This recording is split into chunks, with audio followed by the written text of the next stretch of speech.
യുദ്ധം തുടങ്ങി കഴിഞ്ഞപ്പോഴത്തേനും ഞങ്ങൾക്ക് എടുക്കാനായിട്ട് അങ്ങനെ വലിയ സാധനങ്ങളൊന്നുമില്ല. എല്ലാം ഇങ്ങനെ എല്ലാവരും പറഞ്ഞു എവിടെ പോവുകയാണേലും ഓടുവാണേലും പാസ്പോർട്ട് കയ്യിലെടുക്കണമെന്ന് പറഞ്ഞു. അപ്പോൾ എൻ്റെ മനസ്സിലേക്ക് പെട്ടെന്ന് ഇങ്ങനെ ഓർത്തു, ഈ ബങ്കറിലൊക്കെ പോയി ഒളിക്കുക. ബങ്കർ യഥാർത്ഥത്തിൽ ഞങ്ങൾ താമസിക്കുന്ന സ്ഥലത്ത് ബങ്കറില്ല, ബങ്കറിലൊക്കെ പോയി ഒളിക്കുക എന്ന് പറഞ്ഞു. അതുകൊണ്ട് പോകുന്നിടത്തെല്ലാം ബൈബിളും ഉണ്ടായേക്കാന്ന് ഓർത്തുകൊണ്ട് ഞാൻ ബൈബിളും കുറച്ച് പേപ്പറുകളും കയ്യിലെടുത്തിട്ടാണ് ഞാൻ ആദ്യത്തെ ദിവസം ഇങ്ങനെ പോകാനായിട്ട് തുടങ്ങിയത്. എന്നിട്ട് ഞാനിങ്ങനെ തീരുമാനമെടുത്തു, എന്നാൽ പിന്നെ ബൈബിൾ എഴുതി തുടങ്ങിയേക്കാം. ആദ്യം പുതിയ നിയമം എഴുതി തുടങ്ങിയേക്കാം എന്ന് വിചാരിച്ചുകൊണ്ട് പുതിയ നിയമം എഴുതി തുടങ്ങി. ഇങ്ങനെ ബൈബിൾ എഴുതും തോറും വീണ്ടും വീണ്ടും എഴുതണമെന്നുള്ള ആഗ്രഹം. അതുപോലെ തന്നെ എൻ്റെ കൂടെയുള്ള കമ്മ്യൂണിറ്റിയിലുള്ള അച്ഛന്മാർ എല്ലാ ദിവസവും രാവിലെ എഴുന്നേറ്റ് കഴിയുമ്പോഴത്തേനും ചോദിക്കും എവിടം വരെയായി. ഭയങ്കര സപ്പോർട്ടാണ്. അവരിങ്ങനെ പുറകെ നിന്നിട്ട് നമ്മളെ ഇങ്ങനെ ബൈബിൾ എഴുതിക്കുന്ന രീതിയിലുള്ള ഒരു സപ്പോർട്ടീവായിട്ട് അവർ ഈ ഷിൻഡോച്ചനും ലിജോച്ചനും ഇങ്ങനെ എപ്പോഴും പുറകെ ഉണ്ടായിരുന്നു. അതുപോലെ തന്നെ ഞാൻ ബൈബിൾ എഴുതുന്ന സമയത്ത് അവർ ബൈബിൾ വായിച്ചു തുടങ്ങുക. അവരിങ്ങനെ ചാപ്പലിരുന്ന് ഫുൾ ടൈം ഇരുന്ന് ബൈബിൾ വായിക്കുകയാണ്.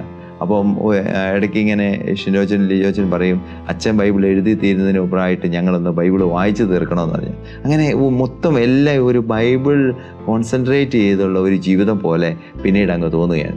അങ്ങനെ ആദ്യം പുതിയ നിയമം എഴുതി കഴിഞ്ഞപ്പോഴത്തേനും അച്ഛന്മാർ പറഞ്ഞു നമുക്കത് ബൈൻഡ് ചെയ്യുക. അങ്ങനെ പുതിയ നിയമം എഴുതി അത് ബൈൻഡ് ചെയ്തു.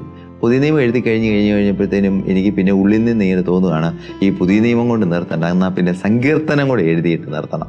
അങ്ങനെ ഞാൻ സങ്കീർത്തനം എഴുതാൻ തുടങ്ങി. അങ്ങനെ സങ്കീർത്തനം എഴുതി കഴിയുമ്പോഴും ഇതിങ്ങനെ നിർത്താനായിട്ട് തോന്നുന്നില്ല. ബൈബിൾ എഴുത്ത് അങ്ങ് നിർത്താനായിട്ട് തോന്നുന്നില്ല. ബാക്കിയും കൂടെ വീണ്ടും എഴുതണം എന്നുള്ള ഒരു ഉൾപ്രേരണയാണ്. കാരണം ഞങ്ങൾ ഈ ബോംബൊക്കെ വീഴുന്ന കഴിയുമ്പോഴത്തേനും ഈ രാത്രിയിൽ 3 മണിക്ക് 2 മണിക്കൊക്കെ എഴുന്നേറ്റ് കഴിഞ്ഞാൽ പിന്നെ പിന്നീട് ഉറക്കമില്ല. അപ്പോൾ ബാക്കിയുള്ള സമയങ്ങൾ എന്നാ ചെയ്യുന്നത്? അപ്പോൾ അങ്ങനെ ഇരിക്കുമ്പോഴത്തേനും ആ സമയം കൂടെ ബൈബിൾ എഴുതാൻ വേണ്ടി തീരുമാനമെടുത്തു. അങ്ങനെ ഈ എഴുന്നേൽക്കുന്ന സമയം എഴുന്നേറ്റ് കഴിഞ്ഞാൽ അന്നേരം മോൻ കഴുകി പോയിരുന്ന് ബൈബിൾ എഴുതി തുടങ്ങും. അങ്ങനെ ബൈബിൾ എഴുതി മൊത്തം ഉൽപ്പത്തി മുതൽ വെളിപാട് വരെയുള്ള പുസ്തകങ്ങൾ പഴയ നിയമവും പുതിയ നിയമവും കംപ്ലീറ്റ് ആയി. അത് കഴിഞ്ഞിട്ട് എണ്ണി നോക്കി കഴിഞ്ഞപ്പോഴാണ് മനസ്സിലായത് 251 ദിവസം കൊണ്ട് ബൈബിൾ എഴുതി പൂർത്തീകരിച്ചു.